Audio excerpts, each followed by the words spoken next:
Источно-македонски тип на носија. Кон овој тип припаѓаат сите носи во средновардарската и шопско-македонската етнографска целина. Основните карактеристики се горни облеки со потемен колорит, од црн или пак во сура боја шајак. Посебно карактеристични се облеките од пругаста, волнена ткаенина аладжа и антерија.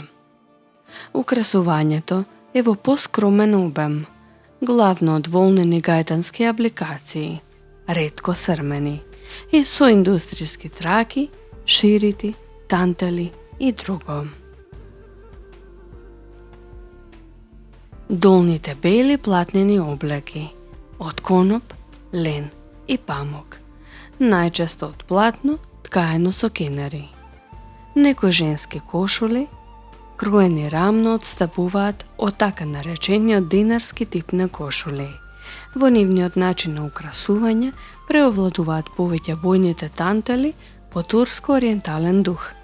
Некои се украсени со везбена декорација.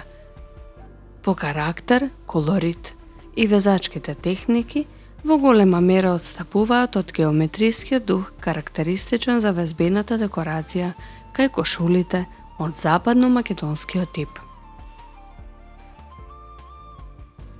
Важна карактеристика во летниот период е покривањето на главата. Кај мажите со бела крпа бришалка, секојдневно, а посебно во празнични прилики, карактеристично е носењето на крпи бришалки заденати за појасот.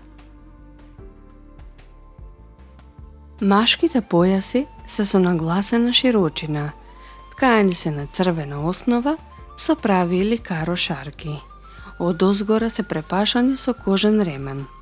Женските ги има во неколку вида, од кои како најкарактеристичен е појасот од една дипла, двојно или тројно предиплен, украсен со прави напречни шарки. За повеќе машки носи е карактеристична и скутината, ткаена со прави хоризонтални шарки. Женските се поразновидни, но во поглед на орнаменталната декорација прилично поскромни од скутините од западно-македонскиот тип. Некои скутини се истакнуваат со совршени каро решенија. Чорапите се карактеризираат со типична орнаментална декорација на кола, односно колајли и чорапи. Меѓу капите најзастапена е шубарата. Во накитот и китењето преовладуваат монистрените украси.